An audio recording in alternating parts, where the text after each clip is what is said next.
Hey, in this podcast, I have my friend Andy Ayers on, new friend. He recently purchased one of our portfolio brands, but he's a successful, top franchisee and a franchisee with 250 units in the health and wellness space. And so we talk about things like that franchisee-franchisor relationship, what it's like to have really good advisors. How did you choose your second brand? What it's like to be a pioneer. A lot of people get into a brand, but they don't realize as an emerging brand, you really should kind of have that pioneer mentality. So we talk about really what it takes to be a top franchisee in a system that has some complexity.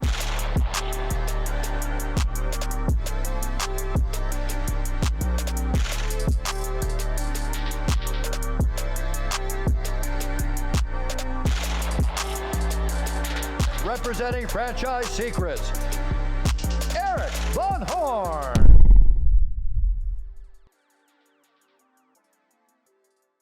All right, Andy, your first podcast. I just found that out. You made me a little nervous. No, I'm just kidding. I love it when I get people like you who are just rock star franchisees, top of their game, and you're not on the podcast circuit. You're not out there, all over social media. You are just good at what you do, and I get to interview you.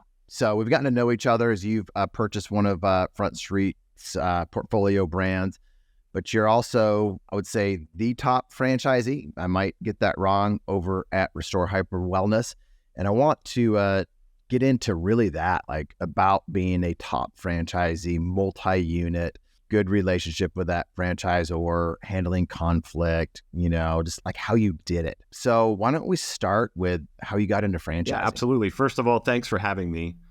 I feel like I've gotten my MBA from listening to Franchise Secrets over the last few years with you and your guests. So I appreciate being on here. 100%. So how'd you get involved? Yeah, so I actually got involved. I was working in the medical device industry for my entire career.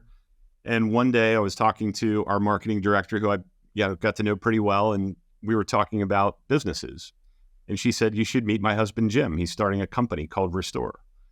So that's really how it kind of got started. I met Jim, went to a couple of corporate-owned locations that they had at the time, and we stayed in touch. And I was bitten by the bug and could see where hyper wellness was going and everything that was kind of being laid out and planned out. He called me one day and said, "Would you like to open one? We're going to start franchising." And so we became franchisee number 2 in the Restore system. And it's been quite a journey since then. Quite a journey. What do you mean by that? That can be like it was easy and you made a ton of money and, your banks love you, or there were some ups and downs in the journey. Yeah, I think there's been ups and downs, and a lot of it was they were a new franchisor. We were a new franchisee. I joke about the fact that at location number 2, franchise location number 2, we didn't know what we were doing. They didn't really know what they were doing. And we kind of grew together and we developed a great relationship to where we now have 9 units. And I just looked for a 10th location the other day. So we're in a really good spot, but there's definitely been a lot of ups and downs anytime you own your own business. I think this will be a good conversation because Jeff Herr and I just did a podcast the other day on like the franchisee-franchisor relationship and the stages that franchisees go through. And, most all the brands that we will ever be a part of at Front Street are emerging brands. And they might have 0 locations and might have 20 or 50, but they're all kind of that emerging place. And that's why they choose Front Street, because they want an advisor. They want a group that has been there, done that before, to help them avoid landmines and make good decisions and things like that. And so there's so many franchisees that are listening to this podcast right now that are like, I'm part of an emerging brand like you were, Andy, and I'm having challenges. Or how do you go in an emerging brand and work with that franchisor to have that good relationship with them to become a successful franchisee? So let's talk about like the process of becoming a successful franchisee, because it doesn't sound like it was necessarily was your first location. Would you consider that a success? It's a resounding success. Yeah. So first location, very successful. Second location, just as successful? Yeah. We faced challenges. We've been a success, but we've had our ups and downs to get there. See, I've had one in the salon suite industry. Our third location was a disaster. So but the other ones were, some of them I just couldn't help but just make a lot of money, no matter how much I could have tried to stop from making money. It was just going to be a success. And and then the third one, it was just a challenge from day one. But it sounds like you've had, pretty good success all the way along with your locations. Is that accurate? It's accurate. What I would say though is when we scaled rapidly, that's when we ran into our own set of challenges with people and talent and ops and things along those lines that we had to solve for. So talk about that. Like, when did you start to run into challenges? Because let me say it this way. There's a lot of brands out there that promise absentee as a lofty dream, or semi-absentee. Like, hey, this thing is semi-absentee and all you have to do is put in a manager. From my experience, semi-absentee means it can be run by a manager, but that manager has to be a freaking rock star.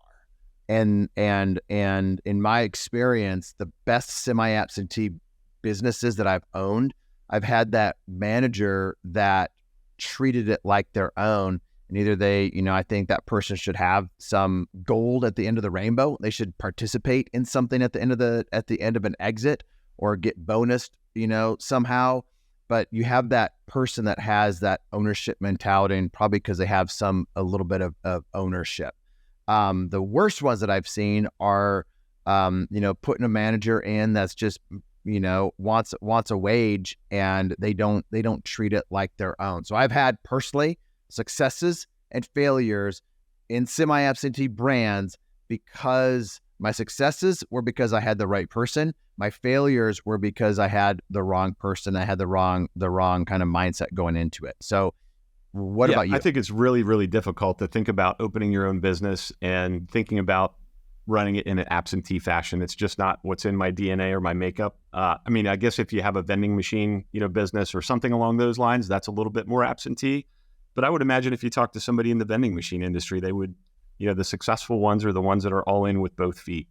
And I kind of lived on both sides of that. I held a corporate job through the first 2 locations that we opened. And then it was when we opened our 3rd location, that's when I stepped away. I quit my day job to focus on scaling Restore and hopefully other brands in the future full time. And that's when we had I would say it was a game changer for us, when you went in with both feet and said, this is what I do. I get up every day thinking about this. And I think you have to be prepared to do that if you want to be successful long-term, or like you said, have a team that is where you have an operating partner or some type of structure where somebody is getting up thinking that this has to work every single day. So you went into it full-time a couple years later, 2 open locations. How scary was that, leaving the nice paycheck? I want to spend some time on this because this is really what held me back. We were at the Restore annual conference one year, and the keynote speaker at the end was Jesse Itzler. I don't know if you've ever heard Jesse speak. Yep. But he gets inside your head. And we were in a large conference room. I was at the front table. The lights were bright. All he could see was me. So he kind of spoke literally at me, got my name, asked me questions. And my business partners and I and my wife, we sat down for lunch before we hit the airport. And I said, I'm going in to quit my job on Monday. And, my business partner said, hold on, you don't need to do that. And my wife said, please let him do that. He's been, stating this for many, many years. And it was really what was in between my ears, which was holding me back, because it is really hard to think about leaving a steady income, a regular paycheck, but I've never looked back since doing it. And I wish I would have done it sooner. And that would be my message to a lot of people, is just stop talking and actually take those steps to get started. Attention, franchisors and franchisees. There are 2 really important resources that I want to share with you that will help you avoid costly mistakes and increase your enterprise value. The first is our free Facebook group. It's a community that has over 4,000 franchisees and franchisors in it. When somebody asks a question, they get honest and authentic answers from multiple perspectives. You can join the group for free over at franchisesecrets.com/Facebook. The second resource I want to share with you is if you're a franchisee and you want to be around a community of successful Zs and other brands and in other industries, this is why I created the Franchisee Mastermind. If you want access to the best single and multi-unit owners to know what they're doing, or if you want to be around other multi-brand owners, then you'll want to check out my Franchisee Mastermind. The reason why people join is they want access to my Rolodex, my connections, to each other. They want a shortcut success, both short-term and long-term. Links will be in the show notes or at scalablefranchise.com. So we'll get into kind of, why you were successful at Restore. But you said it earlier that, you quit your job, you got started, to go kind of all in with Restore and future brands. And, you're now a franchisee, a large franchisee with one of our portfolio brands, goGLOW. So let's walk us through you looking at other brands as a successful franchisee in a brand. Why start a second brand? What kind of stuff did you look at, and why did you land on goGLOW? So about a year ago, we decided that, while we were successful, we were kind of aimlessly successful. We didn't have a 10-year strategic plan. We were doing things that we thought were the right things, and we were having a level of success with it. My leadership team and I, we attended a one-day seminar on, kind of 10Xing your business. And we kind of walked away from that, and we realized that we don't really think long-term. We scaled out 7 Restore locations in 18 months. So we were busy, with a lot of stuff, and there wasn't time, to think about thinking long-term. So we actually sat down, did an offsite for a day, figured out where we want to be in 10 years, and then kind of wound the clock back and had a 5-year waypoint, a 3-year waypoint, a 1-year, a quarter, so on and so forth. And it became really apparent that we want to continue to scale Restore, but we're going to need to bring some other brands in. And we're actually pretty good at what we do. We've got some gaps. We're still going to continue to make some mistakes, I'm sure. But that was really what kind of drove the desire to say, hey, let's see what else is out there. And we looked at a handful of different brands before we came to our decision with goGLOW. So what kind of industries were you diving into, looking at? I mean, we tried to stay in our lane pretty much of health, wellness, and beauty. That's kind of what we're comfortable with.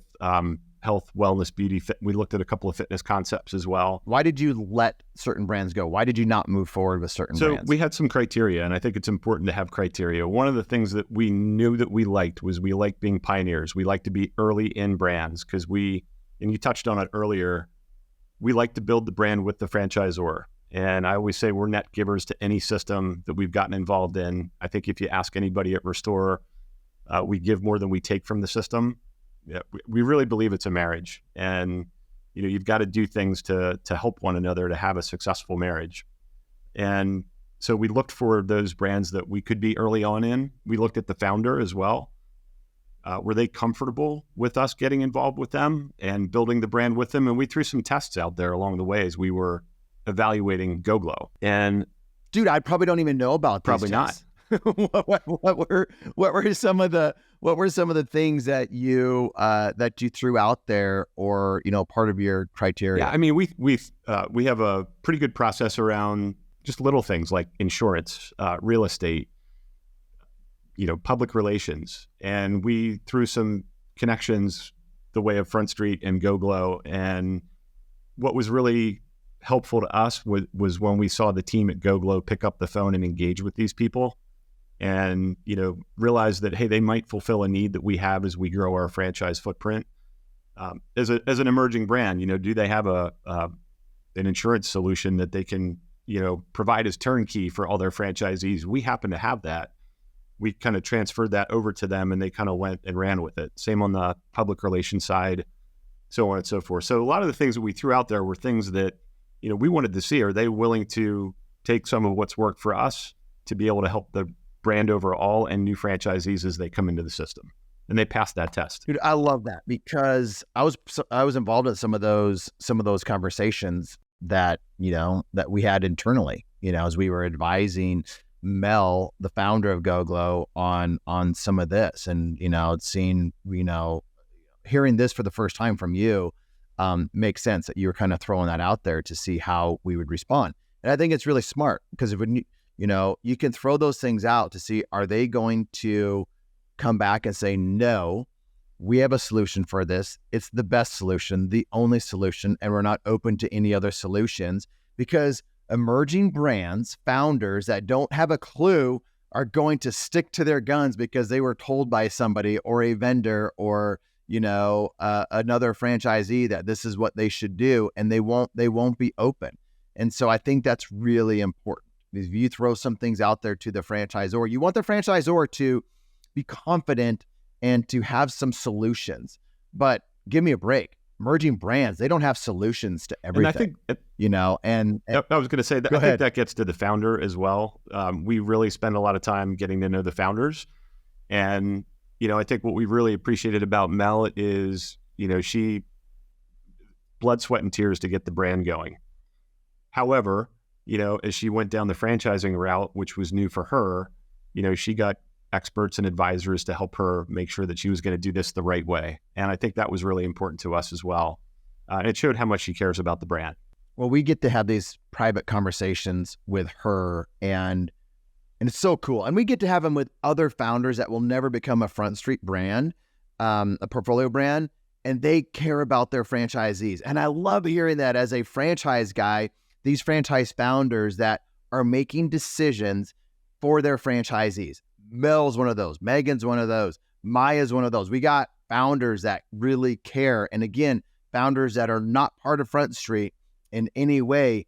I get to hear these conversations and how much they care. And I just wish that people out there looking at brands or franchisees would understand that these founders super care about their franchisees, and they are making decisions at that corporate office to benefit franchisees. So what was it about, where did Front Street come in? Because you got the founder that's super passionate, that cares about franchisees, that wants to do the right thing, that's industry expert, that's changing the industry. So amazing founder, zero franchising experience. And then you got Front Street that has all this franchise experience, but doesn't have but has learned about the spray tan industry. Where did you find Front Street helpful in that? Or did they give you a certain level of confidence in the brand? Talk about that a little bit. Yeah, I mean, I think they gave definitely a level of confidence in the brand. When you think about, what the buzzword today is responsible franchising, there are concepts out there that are selling a lot of units. And it became real apparent that they wanted to build a foundation, and they weren't just focused on selling units. I think we're an attractive, franchisee. We've got a leadership team. We've been successful on another brand, and I'll say a more complicated brand than goGLOW. They interviewed us as much as we were interviewing them. So that meant a lot to us, is that they were not just send us your check and we'll get started. There was a lot of due diligence on their part and our part. So I think there was a lot of good back and forth, and you could even see it when the franchise agreement came out. There was thought put into that, and little things that, were added along in other franchise agreements at other brands, you guys had figured out from the beginning. And I think that's important. And Jeff has spoken about that on one of your podcasts, but royalty fees and technology fees, and, why that's actually a good thing. And, for a franchisor to think about, because, the franchisee is going to be the beneficiary of those investments. And so we saw a lot of evidence of that throughout the process. That's it. As we look at our brands, we encourage fees, and not as profit centers, but as how are you going to help the franchisees with technology solutions and marketing solutions and all these different things? How are you going to help them if there's not, if there are not fees associated with that to be able to improve all of these different things? So, I've seen it, and I've been a part of franchise systems that fee people to death, and they upcharge everything, have excessive fees, and they're just big profit centers. And, I don't think that's the way to go. And I don't think not charging fees is the way to go, because the franchisee gets hurt because the franchisor is not thinking long-term and really giving good solutions for the franchisee to get a return on that investment that they put into the funds or the different fees. Helpful when it's done on the front end, and there's awareness around it, and there's rationale for it, versus figuring out that we didn't think through this and now we need to add a fee, 1, 2, 3 years in. Let's talk about the franchisee-franchisor relationship. Anytime you're part of an emerging brand, you said, you got a part of another emerging brand because you're pioneers and you want to pioneer with the franchisor. And if you're not a pioneer, you probably shouldn't be going with a really new emerging brand, or at least know what you're getting into. You don't have to be like Andy that loves to be a pioneer, but you should at least know kind of like what it takes to get into a brand that's that emerging brand. So as that brand grows, the franchisee-franchisor relationship grows. So what have you learned over the years growing to, those 9 units, part of a brand that has 250-ish locations right now, about the franchisee-franchisor relationship? I mean, we will always be successful. We'll find a way, but we need the brand to be successful for there to be people coming into the system, for investments in technology and future products and things along those lines. So we definitely, like I mentioned earlier, it's a marriage. And, one of the things that you don't do in a successful marriage is yell at each other, right? And send nasty emails and, look at each other as enemies, because we know that ends in divorce. But, we kind of do some counseling with one another. And I think that's really, really important. So just a flavor for how we invest in the brands that we're involved in. I mean, Michelle and I, my wife and I, we spent this weekend with a franchisee that is looking to acquire 3 units in the Restore system in another part of the country. And, we spent time with him, helping him, understand the brand. He's been through the discovery day. He's done it all, but he wanted to go see a good operator, and he wanted to come out to our group. So we spent the weekend with him. So we make those investments. And, again, we've always found it's been beneficial to be givers, to the system. We've written playbooks for the brand. We've revised playbooks for the brand. We've done, video shoots for the brand, whatever it may be to help the overall brand. And we think that benefits our peers, other franchisees in the network, and, is attractive, for others to come into the brand. And we think we've made an impact. And I think they would say the same. And we look to do the same with goGLOW. I know you've made an impact. I know people on the inside. I know other franchisees, and like what you say, you're being very, humble about the impact that you've had on the brand and the significance that you've had on the brand. And this is why, you can come into a brand like goGLOW and get awarded more than 3 territories, not 1 million territories, but more than 3 territories, because of your track record. So I think, other emerging brands out there, even established brands, are like, I would love to have an Andy and his group be franchisees with us, because, you have that successful track record. You have that great relationship with the franchisor. You make these franchises successful. Let's get into advisors. Like you said you went to that conference. I'm guessing it was Grant Cardone's type, or Grant's conference, or a conference like Grant Cardone's. And then you went and you did an offsite. So like you're just, you have some, just good ways to lead and to think. Give me something on advisors, like paid advisors, non-paid advisors. How do you seek them out, and how do you utilize think you're my only paid advisor. I'm a member of your mastermind group, which is a great deal for anybody. Because it's a bargain. But I think the advisors are really, really important, and I think they can be anybody. They can be other franchisees and other brands. You have to have the bare minimum. I mean, you have to have a great attorney, that knows the franchise system, not your uncle who does, other types of law, but it's got to be somebody who's familiar with franchises, so that they're looking at something the right way. I think a really great real estate partner is absolutely critical. A really good CPA is another aspect. And then you can kind of take things from there. But, we work out of a co-working facility. There's 3 of us, myself, our director of operations, and a controller. And we all wear many, many hats still at this stage. But the program was based on the book Scaling Up.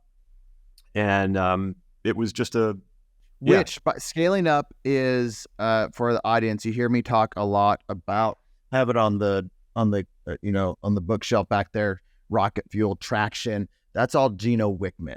There's another book called Scaling Up that's probably a bit more detailed and than Traction or EOS. So Scaling Up, I don't think anybody's ever mentioned that on the podcast before, but that is very much like EOS, and it's probably a bit more robust than EOS if I had to guess. So talk about that. You read that book, We did. Scaling Up. And probably the biggest thing that we took away from there is having a 10-year goal. And then how are you going to get there?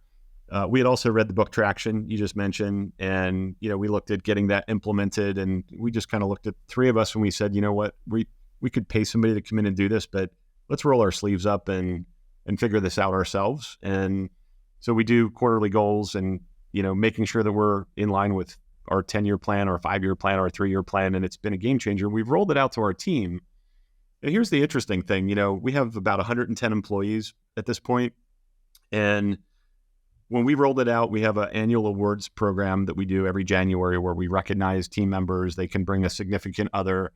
And we rolled out our 10-year vision with everybody on the team and their significant others there. And I had so many people come up to me and say, it's amazing to work for a company that actually has a 10-year plan and is thinking about that. So all these little things actually play to retention, culture, things along those lines as well. And we just kind of set our second quarter goals yesterday. We have it kind of down to a science now, but it's a really good process. That was a game changer for us, is actually thinking longer term than we had been. I could go a couple different directions here. I'm going to say this kind of real quick, and I might do a podcast on this at some point. I had a mentor of mine who I was just skiing with for a week up in Breckenridge and Vail. He's got a beautiful place up there. He's challenged me to think like 5 generations, like building wealth for 5 generations and putting a plan together on how to do that. And so, there's always somebody that's going to be thinking bigger. So I'm starting to think about generational wealth, planning for 5 generations and how to have that part of the culture of my family, of the Van Horn name, and then my kids and their spouses eventually, and their kids, and just, putting together a plan for generational wealth and to keep that going, and to have that culture that I have right now with our family. How do you continue to grow that and implement that in generations that outlive me?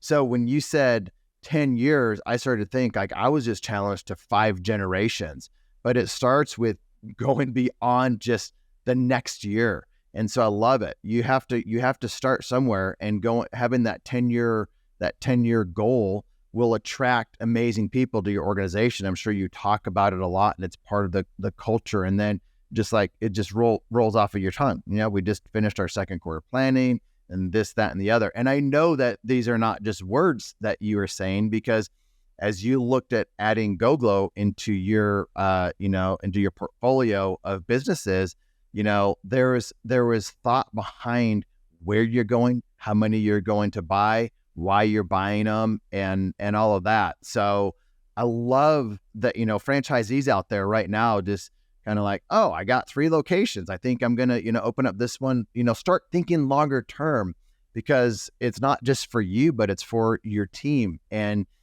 even if it's just 1 location right now, put that vision out there, because your people, your employees, your team, they want to be a part of something bigger. And if it's 3 locations that is your goal in 10 years, then talk about that, and maybe it will increase. How many employees do you have right now? We have 110 employees right now. And you're right about thinking bigger. And that's the other advisor that you should have, or network that you should have, is people that are places where you're headed to and not where you are. It's great to have peers that are where you are, but, interacting with people that have built, a brand of 50 studios or locations, or, maybe they're in 5 brands. And we talk to those folks all the time as well. And they do make us think differently. In fact, it was a recommendation to implement EOS from one of the larger Restore brands or companies in the Restore brand. And, we kind of took it and ran with it. So I think that's right. And you mentioned that book, Scaling Up. I did want to touch on one thing, the idea that came out of that was really interesting, that gets you thinking differently, is there's a story, and I'll get it wrong. I won't get it 100% right, but the concept is Rembrandts in the attic. And and I think the story goes that there was a house for sale, and somebody had gone in, an investor had gone in and looked at the house, and he way overpaid for this house. But he knew there was a Rembrandt in the attic, literally. And the thought process is there are Rembrandts in your company that you can create where, people want to be a part of your company. People might want to acquire your company. You might be able to grow faster if you can create something a little bit different. So we're looking at a couple of other avenues, maybe not even our core business of kind of what we do and some of the processes and the way we do it, to, enable more value in our organization.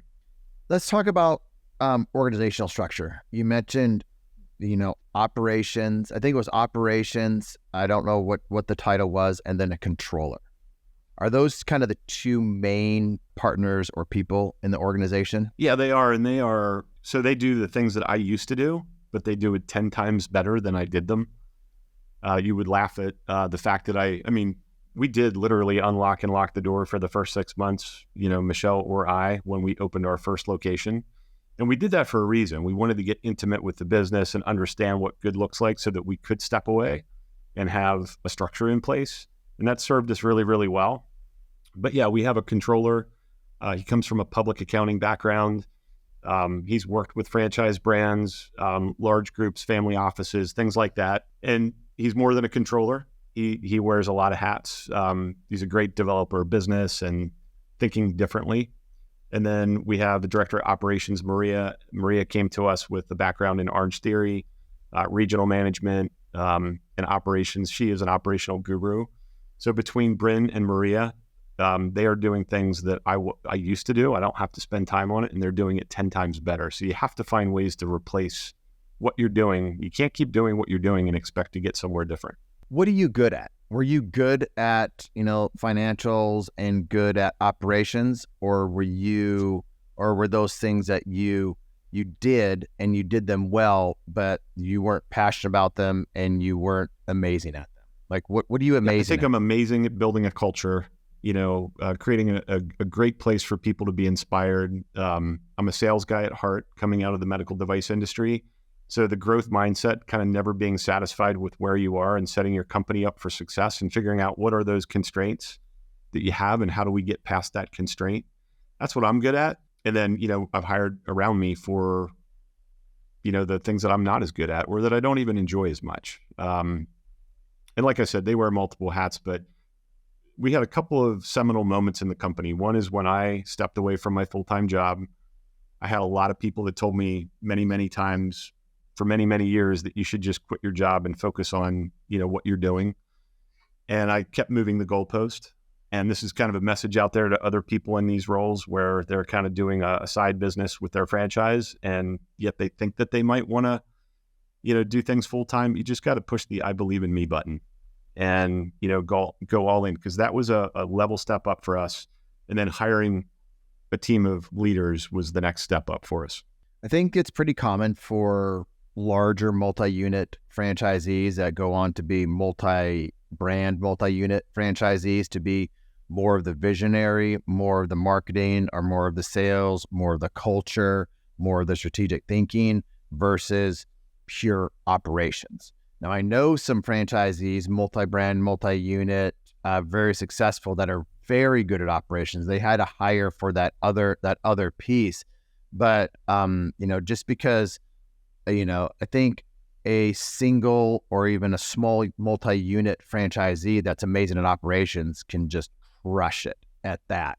But to go to 6, 12, 24 locations, you need to really build out that team, and it can't just be around that one person that's really good at operations or has a really good manager at the store. So, and I think a controller is such a smart position to hire for, especially when you have, 100 plus employees. So what is it about the controller that you're like, oh my gosh, this thing that they do or the way that they think about this is game changer for us, and so nice to have that you didn't really, understand as much as you do today. When you get to more than 2 or 3 units, cash flow becomes a major challenge, managing it. And you have so many receivables, coming in, and you have so many things going out the door. Payroll, when you get to, multiples of people, banknotes, bank relationships, lending relationships become really, really important. And the credibility that he has when he's sitting in front of, a lender and some of our partners, is well beyond what I had before. And we do some work for even other franchisees where, again, we want to help people. So we've analyzed, 2 and 3 unit operators, and we've helped them identify where their opportunities might be. And he's put the work into doing that as well. So it's just peace of mind, I would say. I can ask, are we ready to do this? I mean, do we have room in the budget, for development? I mean, he was instrumental in the goGLOW discussion.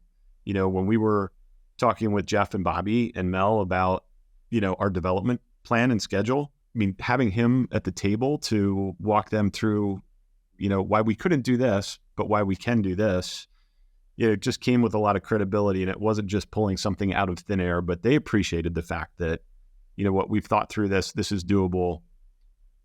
And I just think it just helped in the overall decision making. So having somebody that can do that, and I think, the good news about Bryn and Maria is they both wear multiple hats, like I said. So they dive into marketing, they dive into any of the areas that we still don't have. There's needs that we have that we would like to put in place long term, and that's on our 1 and 3 year time horizon, but we're not there yet. I think you mentioned having a good CPA, and I think, franchisees out there that don't have a controller, you're not at the point to have a controller in your business, have a really good bookkeeper. Like, having a good bookkeeper is so important, that they're on top of it, they're watching it, they're proactive with you, and then having a really good CPA. Now, both of those sound like they're easy to find, and they're not hard. They're not easy to find a good bookkeeper and a great CPA. So I would just be on the hunt when you're talking to other franchisees. Ask them about their bookkeeper, ask them about their CPA, and what they like about them, what they don't like about them, what they've learned over the years, because then you will understand what great looks like. Because I talk to a lot of people in the investing world, people that are part of the Tribe of Investing mastermind, and they're like, oh my gosh, I did not realize my CPA was pretty weak, and until they start to understand like what a great CPA really can do for you and how much they can really help you make good decisions, and show you so many ways to save on taxes, and are they're proactive with so much. Bad CPAs are just going to get your taxes done, and that's just a disaster.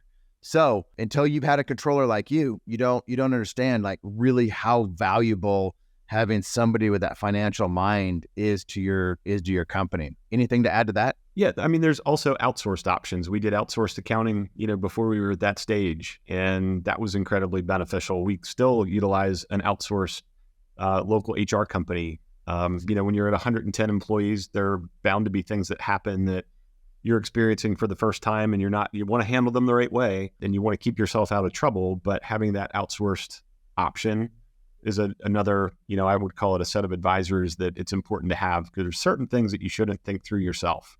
So you built Restore, you're still building Restores, you're going to start building out goGLOWs. What was it about Mel, the founder of goGLOW, that you're like, this is a founder that I can get behind? What was it about Mel that you guys as a team found, compelling? The compelling nature, she's got a great story. So if people have not listened to the podcast where you had her on, they should go back and listen to that. And I think they'll assess the same things that we did. She built this from the ground up herself. And I think that's really important. And the reason that's important is because she faced challenges. She made mistakes. Things didn't work out 100% the way she thought they would the first time. And what I liked is her perseverance. I think our group really liked the fact that she persevered. She said, this could be done better. And, from hiring a chemist to come up with, the right ingredients, that people are looking for today, and testing different things out, getting proprietary equipment. There's a lot of thought that's been put into it, and it's been, it wasn't easy for her. And I think that's actually important to us, is that she had to persevere, because, she and the brand over time will face more challenges, and I know how she's going to respond to those. She's not going to back down. She's going to find a solution, and we want to be a part of that. I love it. You just described her to a T.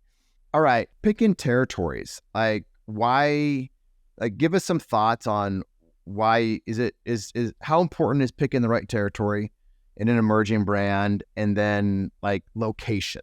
Just look at your restores, and Like, why did you pick those territories? Why did you pick the locations? Any advice that you would have on somebody that's might be caught up on territories and may not be thinking about them the right way, and then just how important is the right physical location? So you probably don't know this, but our actual first Restore location was 6.5 hours away from where I lived, and had a different set of partners at the time. And I was doing a lot of the work around, getting that location up and running and, maintaining it and things like that. And being 6.5 hours away from something is really, really difficult. I had a couple of local partners that were phenomenal, and we're all still very good friends. But, that taught me a lesson that I want to be able to go put eyes on something, pretty quickly if I need to. And so we have built out, in the area that we live. And I think if you look at even the Restore data, they would tell you that out-of-market owners that maybe have other jobs don't perform as well as in-market owners that are, it's not rocket science. In-market owners that are focused on getting up every day and thinking about moving their business forward.